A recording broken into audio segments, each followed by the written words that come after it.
Right, it's time now for business with Kate Moody.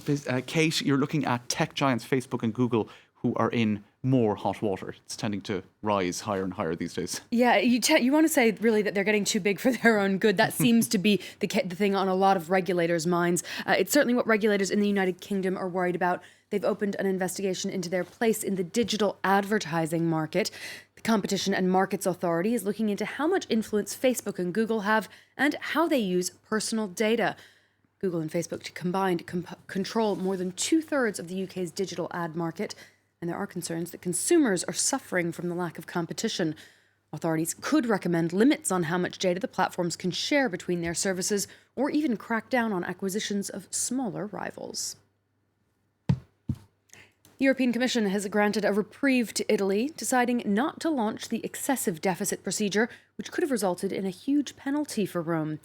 Authorities say the Italian government has made adjustments to its proposed spending plans, which will see the projected deficit for the year €7 billion lower than initially targeted and coming in line with EU guidelines. The next showdown could already be looming, with 2020 budgets due to be presented in October. But for now, Economic Affairs Commissioner Pierre Moscovici says his main concerns have been addressed. We will need to continue to monitor Italy's budgetary execution very closely in the second half of this year.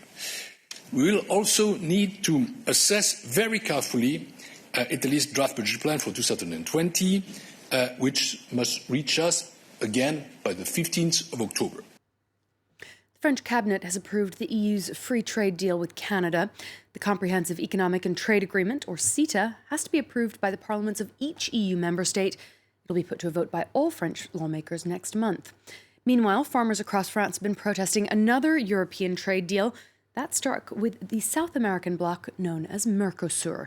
Erno Gunke explains. A show of collective anger in front of some 40 government offices across France.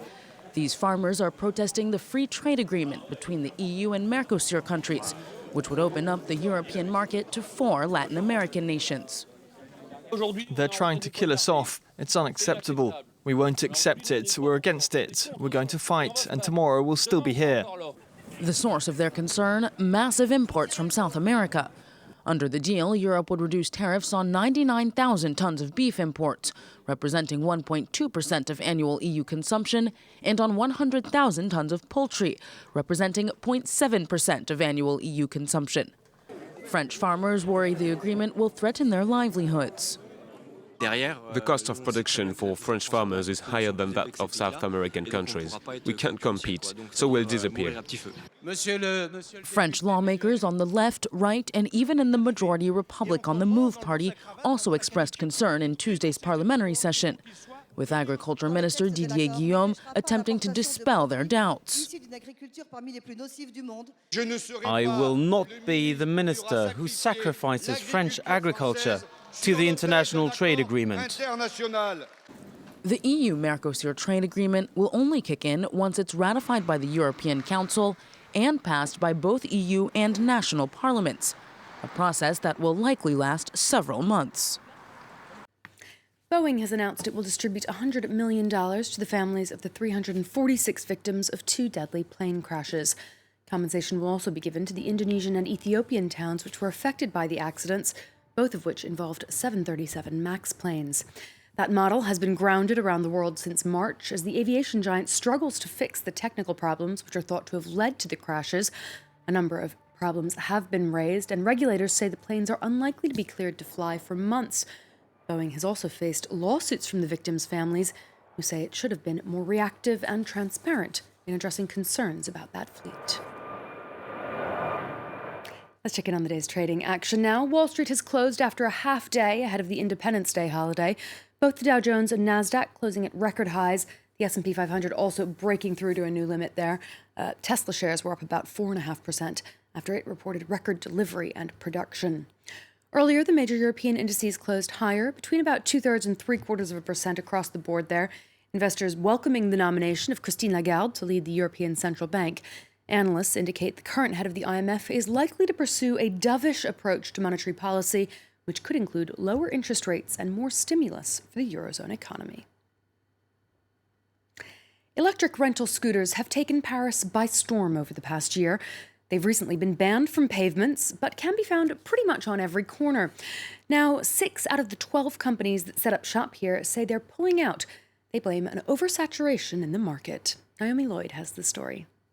The latest way to zip around Paris. On an electric scooter you can rent via an app, then leave anywhere once you've finished. 12 startups have been trying to get in on the act, but now 6 of those are deserting the capital. One of them, Bolt, blamed an excess number of operators and a rise in vandalism. Startup Lime says it's staying put. Parisians want a quality service for their scooters. You need to think about having the right number of scooters in the right place at the right time. You can't have too many. Perhaps we've had a moment of excess in Paris, but now things are being standardized, and that's good news. Last month, the mayor of Paris took steps to regulate the industry, banning scooters from pavements and getting operators to sign a code of conduct.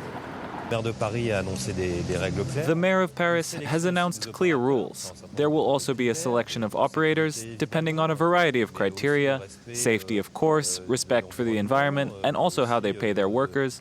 So that's going to change the situation anyway. It's going to change the economic balance.